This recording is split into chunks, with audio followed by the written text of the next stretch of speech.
Alright, we finally beat Quad on Chimps, and it took me quite a few tries to get this strategy down, but by the time I finished, it was very, very reliable. There are some rounds where you can still just randomly lose, I don't know. It was hard to get rid of everything. Round 9, particularly at the beginning of the game, just has a few incredibly awkward interactions that'll make you lose seemingly randomly. I think it has something to do with the position of the dart monkeys themselves. So I try to keep them as close as they are, but they're not pixel perfect every single time. So that's kind of a little bit of an issue on this map sometimes. Other ones to be careful for: 39, 40, and 47. So those ones I took them on slow, and every time I did them on slow, they seemed fine, which is just superstition, I know. But for some reason, every time I messed them up, it seemed to be on fast. So here we are. We're gonna go into the strat now. Um, Obviously, there's not much else to do on the first round other than put down 3 dart monkeys. Uh, they've they've got to cover 4 entrances, and you're just gonna run into a serious problem if you try even your hardest to just cover 2 and balance it. Um, I wasn't able to do it. I've seen people go for that 4th dart monkey, but what you're gonna see here is that I actually skip that and I go to a sniper monkey. Um, I always slow down to put down the sniper, because even if you're just a little bit too late on putting down the sniper, as soon as you get the money for it, it changes the cycle of the bullets, and he shoots kind of bad on round 9. So one of the things that I did to alleviate round 9 kind of being iffy was make sure that I really got that sniper down when he was available. Um, Round 10, strangely, no problem. It seems to have more balloons, but the monkeys handle them just much better than they do the round 9 stuff.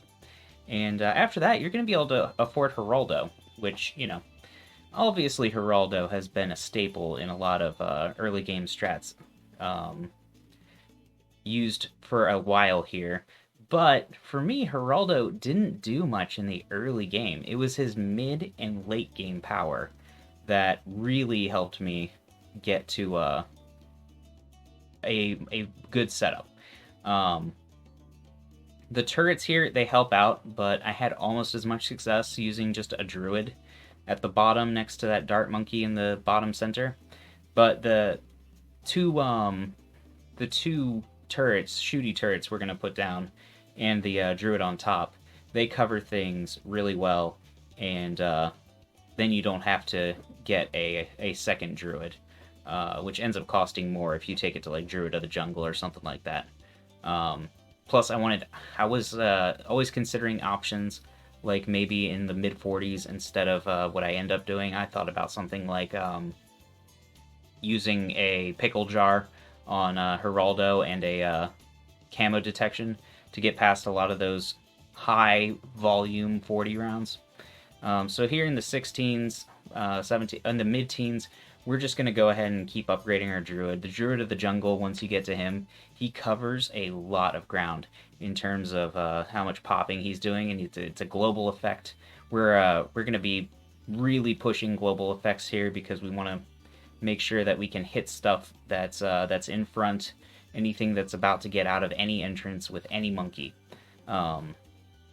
I put glue down on 19. 19 doesn't lose most of the time if you don't put glue down, but I put glue down on 19 because it did lose a few times, and the glue does not run out on the high difficulty rounds that I need it for anyways. So just put it down early.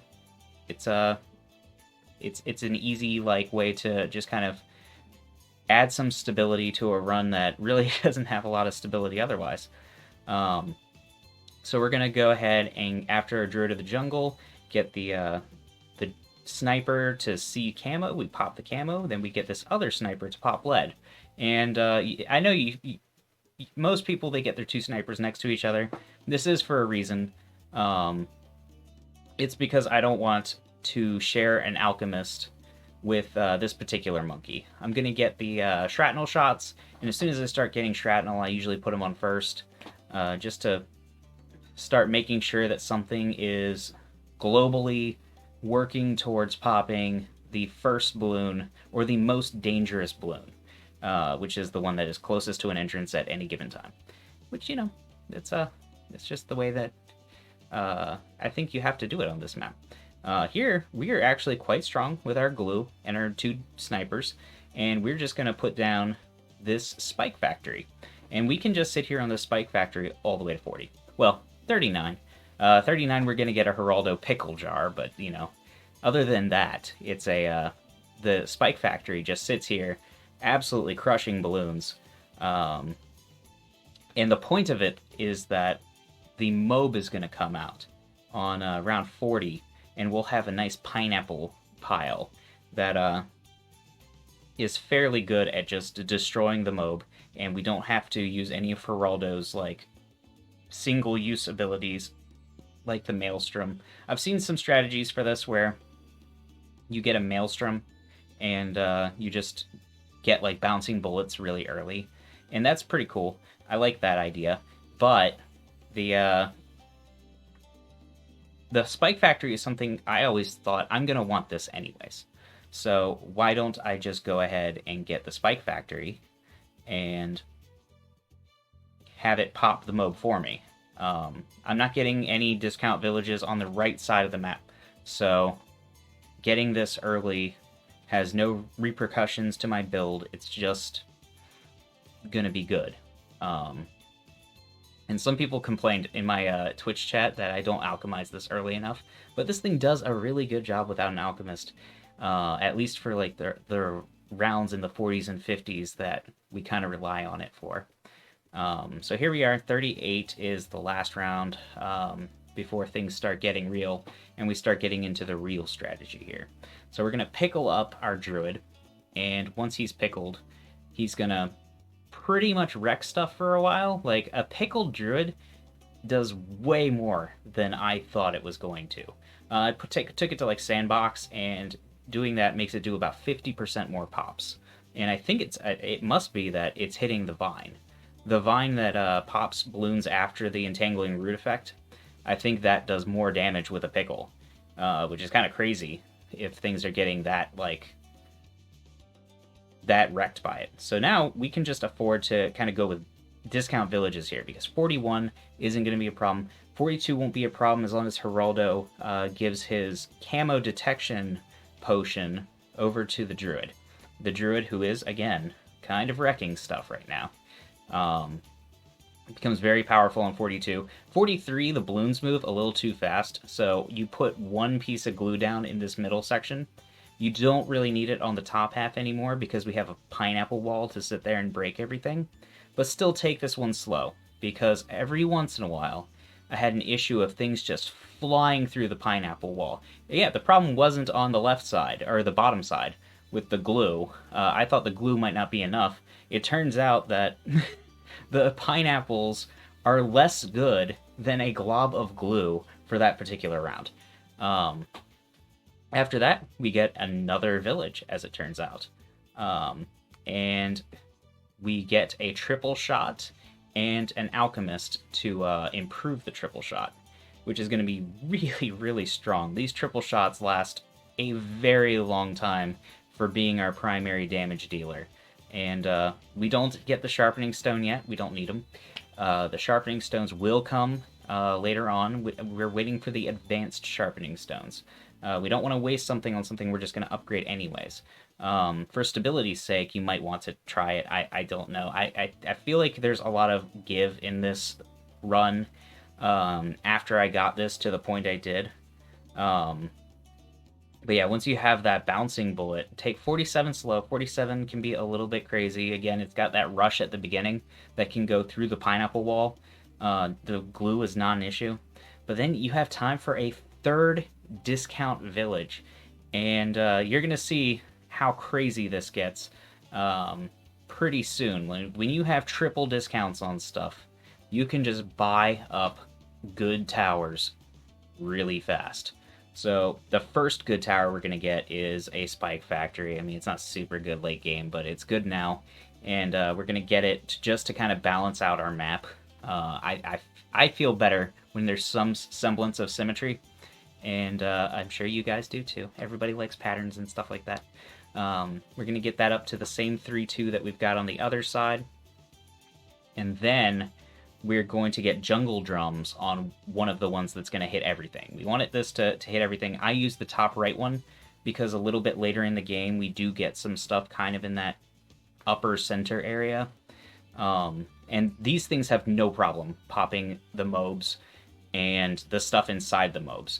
So we're just going to keep working on our main mob now. And the main mob, not really necessary to these rounds, but this is just a very convenient time to be able to buy it. All the regular blue mobs just get popped and don't really have a problem being cleaned up in time. But once we get to like BFBs and stuff, obviously we're going to want to slow those down.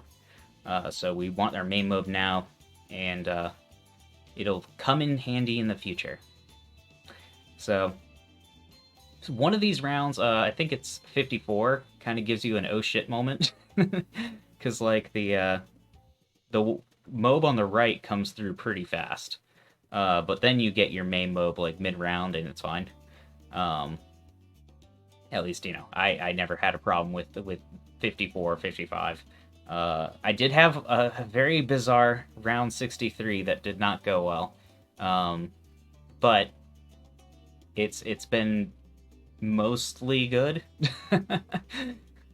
Yeah, 56, no problems. We're actually, after we get our second bouncing bullet here, and this is why we position things the way we did, we get a second bouncing bullet in range of the conglomerate of villages here, and we get it triple discounted and in range of the alchemist. So we now have two middle path bouncing bullet snipers, alchemized, hitting stuff up, doing a good job, and they're going to be huge damage dealers. I think they each get to like 400,000 pops at least. They're crazy.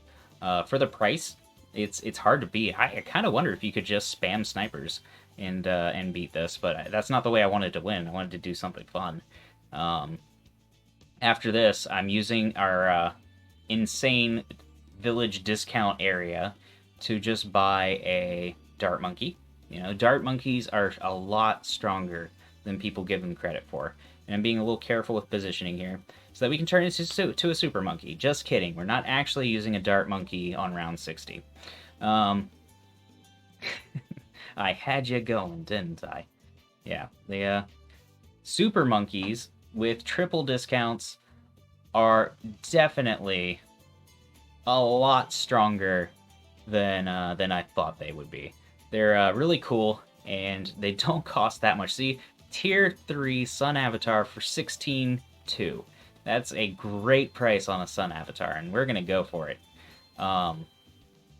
We've got the Plasma Blasts in the range, which is going to help a lot with 63. And we're actually going to sit on him there for a while, because Sun Avatar, it would be a bit to just sit here waiting for a Sun Avatar on this map. First, we're going to finally alchemize our right side, now that our left side is so much stronger than the right. It's hard to get around that balance. I did it without an alchemist for a long time, and I didn't have problems often. But it definitely did better once we did start getting the alchemist to do his a little work. Even just the tier 2 buff. It's the little green potion that he throws on that guy works pretty well. Just being able to pop the mobs faster and have the snipers clean up what's inside is very valuable. But now that we have this, we're going to go ahead and get another super monkey. One of the benefits of the triple thing is we can get lots of really expensive towers really cheaply. So the tier 3 super monkeys give you kind of the best bang for your buck on this amount of discount. So this one, we're actually going to go for a full-on Dark Knight before we do anything else. And the advantage to the Dark Knight is that I can buy my Dark Knight over here, triple discounted under our villages, but then I can move him to the other side of the map, and he can hang out over there and help our alchemist and Spike Factory. They're kind of shouldering all the work over there right now. Well, other than snipers who are hitting everywhere. But you guys know what I mean. Okay, we're gonna go... I went Plasma Blast first. Either way works. You can go straight bottom path or get the Plasma Blast first. I went with Plasma Blast because it pops the balloons faster. And it makes the rounds slightly shorter. You can definitely get through a little bit more, a little faster if you're speedrunning. And get this popped. And right before the Dark Knight is well, after tweaking this for a while, now you could afford the Dark Knight on round 74. But 74 is also the round that you get the better sharpening stones. So I went ahead and got the sharpening stones first because the sniper's damage is global. And it's hitting the first thing no matter where it is on the map, and I wanted that to be sharpening stone more than I wanted a Dark Knight, as crazy as that sounds. I know, it's nuts. But that's the way I like it. I like having sharpening stones on my snipers a lot, apparently. So we're gonna go ahead and do that on 74. 73, the 70s are probably the most calm rounds in this whole run. I've had problems with, stuff in the late 30s. I've had problems with, round 15, I think, has had a problem occasionally. Round 9, crazy. 47. But the 70s, even, the 60s after 63, all the way through pretty much like 83, probably. 83 is probably the next time there's even a semblance of an issue. These rounds are just super clean, and I've never seen any problems on this. 76 is going to be a breeze, normally a very tough round, but with the stuff we have, the bouncing bullets and super monkeys just seem to do really well against spam grouped balloons. So I just went ahead and I just spam the button. Like, I don't even worry about that round. A lot of rounds I sit there and I go, do I need anything here? But no, you don't need anything. 76 just blown away. 78's going to be the same way. Almost no issues with 78. And that's another tough round for a lot of people. We're just going to sit here and completely save up our bank for the Sun Avatar, because it's now time. It's time for a Sun Avatar. He's been kind of the goal since around round 60. We've been kind of working towards this Sun Avatar setup that's going to be so strong. Does tons and tons of pops. Like, I think by the end he does about a quarter of the total pops of the map, which, sure, he is the most expensive tower, but he didn't come in until over halfway through the game. And there's also a Dark Knight, the snipers. He's got a lot of people to share his pops with, so it's still surprising he gets over that 500,000 on a map that has these 4 entrances, and, you have to kind of balance your sides. So yeah, as you saw, 78, no issue. 79 is a nothing burger as well. It's going to be just us sitting here waiting for the amount of money we need to get Sun Avatar. And then once we have Sun Avatar, we get to feel cool for a while. Just kind of blowing stuff up. It's pretty cool. And the 80s are mostly calm. You can just sit here on this for pretty much most of the 80s. 87, though, would be you have to actually micro to be 87 with just this, but we're going to alchemize our Sun Avatar anyways. It's just better. It makes it safer. And I resisted this as well, because there were other tier 5 monkeys that I was able to save up to before round 90. Well, by round 90. And those strats worked pretty well for early 90s stuff. But I got tired of random losses on round 87, and this kind of just wiped out the need for like a Geraldo glue here or pickle there or something. Just those little things to take you over the instead. Just alchemize the guy. We're getting alchemist. You might as well, because you're gonna get an alchemist later probably anyways once you're like struggling for ideas on what to improve. Um, and with the alchemist, he just absolutely dominates a lot of these BFBs.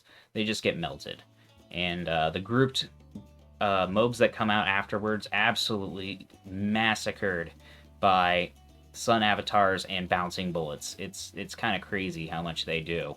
Um, like I said, 83 had that weird issue, but mostly not a concern. So I started buying this glue gunner a little bit early. He's a 013 for now. I know that my face just covered up some of that upgrade there, but this glue helps a good bit for like the multi ZOMG rounds. Once the ZOMGs start coming out, having some slowed extra takes a little bit of the burden off the sniper to be entirely holding them back while we do our damage. As you can see, most of these aren't even like breaking the pineapple wall. The pineapple wall is still kind of holding, even though it's not that much damage anymore. So 85 is a huge round.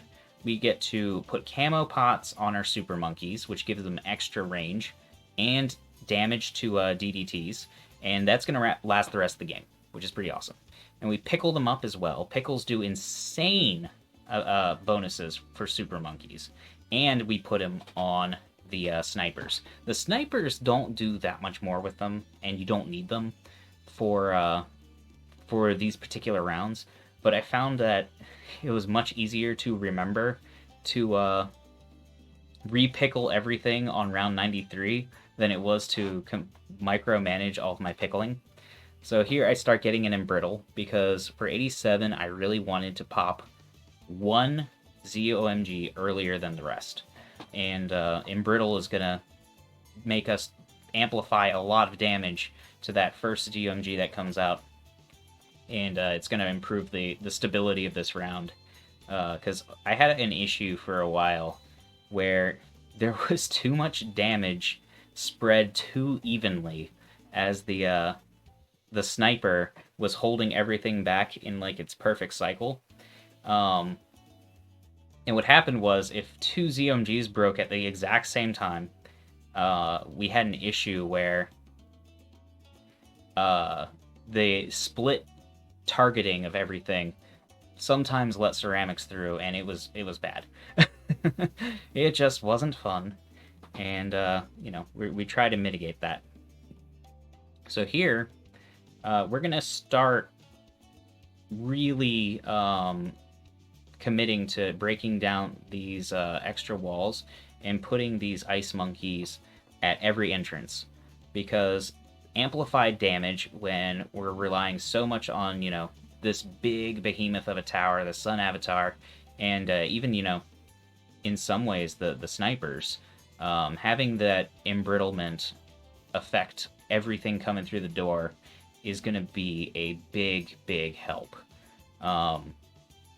We used to sit here saving up for a tier 5 here, but these little towers with their CC and their damage amplification are just better. They're better than what I was saving up for, and the strat now is very... I think this is really stable. I think this will be really easy for somebody to replicate. As you can see, like, we're just massacring lines of regular mobs, and the ceramics that come out after them just completely cleaned up in almost no time. Before, that was kind of difficult to pull off. So we're breaking down more bushes, and 92, this round is tougher than it looks. So you have to give it the respect it deserves. I have to kind of look around because my camera's blocking a little bit of my screen, so I'm like, what am I doing over there? I think I must have paused here to like answer a message at work or something. Well, get my embrittlement. So now we've got 3 embrittlements, which are going to do a lot here, and we start getting some boomerangs to knock back the the mobs just a little bit. Even just a little bit helps a lot because of the bouncing bullet, shrapnel, and stuff like that. You're just going to see a really large boost in the damage to the stuff that gets really condensed down and pushed together. Not only that, but it gives you more time to kill it. You know, it's a generally good to have CC. But these fortified MOABs just they pop super fast against a Sun Avatar and a Dark Knight. This is like this one of the scariest parts of the round. But even then, it's like we beat the 4 ZOMG round already, and now we're just stronger. So you don't have to worry about that part too much. It's the fortified MOBs or mobs that are scary at the beginning. So 93, as I mentioned, we have to and pickle our fellows. The pickles, if you don't do them, you'll notice an incredible loss of damage from what we had before.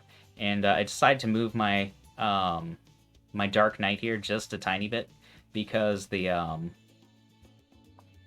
potion I gave him for range means that I can hit a bit more road if I just put him a little further left. Not really a big deal, but, you know, get a little bit extra out of him. And as you can see, that round's basically a no-issue round. 94, we're going to get this genie. This is our first genie that we're buying, and really, this genie does incredible for this round. It does incredible for all the rounds it's on, but it really, really pumps out a lot of damage and helps us get the kind of little guys out of the way that are in the front and think about cleaning up the stuff in the back.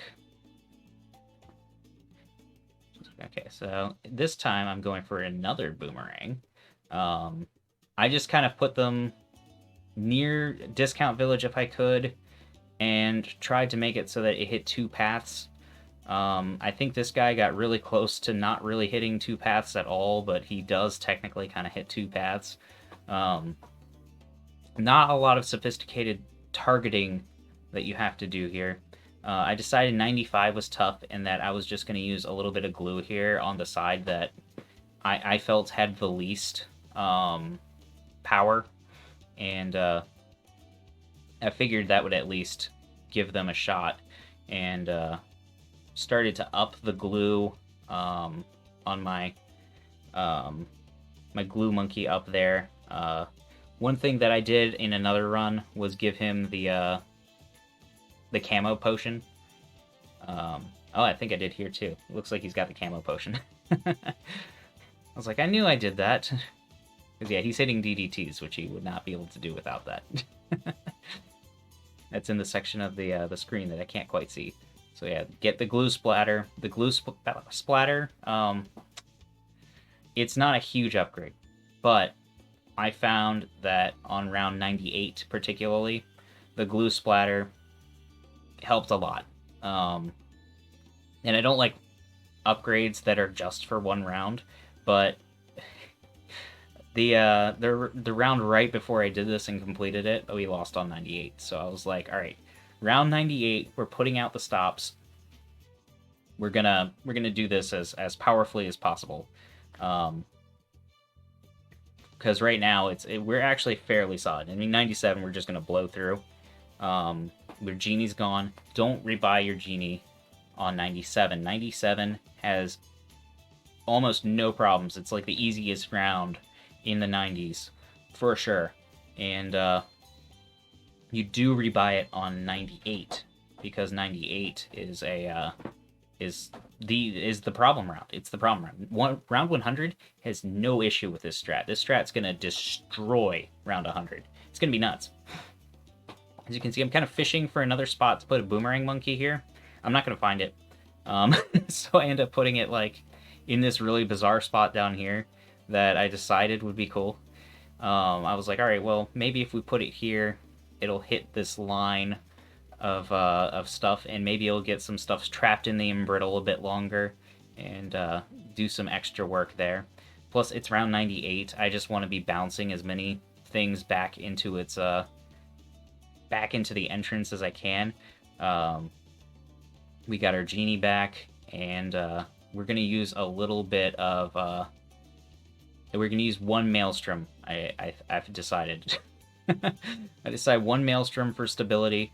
I did lose on this round. The attempt before this, but barely. It was barely like a couple of regrow, like not regrows, a couple of like regular greens like made it through.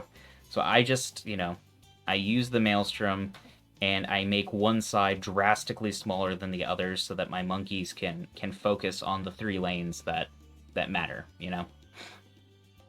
And this round 99 is going to be scary. The DDTs, they are flying. Okay, this is when I give them the potion, apparently. Huh. I thought I saw my glue on DDTs earlier, and maybe I was wrong. So I stick glue on both sides. The fortified DDTs are very fast and, very difficult to pop. So we're going to go ahead and drop our glue on both sides and not waste anything. We're going to get a cannon up here. This cannon is not for this round. It is for round 100, and I don't think it's necessary. After what I saw us do on round 100, I'm like, all right, round 100, I was worried about this for like the entire time I grinded this strat, and it was nothing. So this is actually the scariest last round, or this is the scariest round that comes late in the game. Which, as you can see, one of those DDTs at the bottom center really got close. But we've still got all these maelstroms, so we're just going to put down every maelstrom we have. And we're going to put down a second genie, because that's back after its use on 94.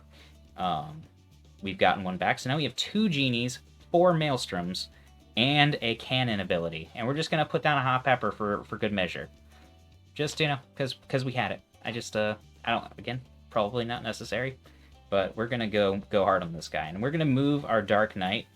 Again, because I was paranoid, and if, we had done this better, we would have done this before the round started, so that we could move him to the right if we had to. But we did not have to. Like, this thing is absolutely gonna just get demolished. And we get a nice little Insta-Monkey bank, I always like a nice farm Insta-Monkey. That's a great thing to get back. And, yeah, that's the strategy. And I had a lot of fun grinding this, even though, I got pretty angry every once in a while. But, yeah, it was pretty cool to do. And I'm glad that, I took the time to do this with my own strats and not rely too much on, like, a guide or anything. Probably the most meta thing I did was start using those embrittles later on. But it was just a good idea. Using embrittles just helps a lot. So that's quad on Chimps. I think that's a pretty replicable strategy. The 2 places you really got to watch out for are 9 and 47. And if you get through those 2, I think that those tower buys don't have to be too precise. Just give it your best shot, and let me know how it goes. All right, guys, you have a good night.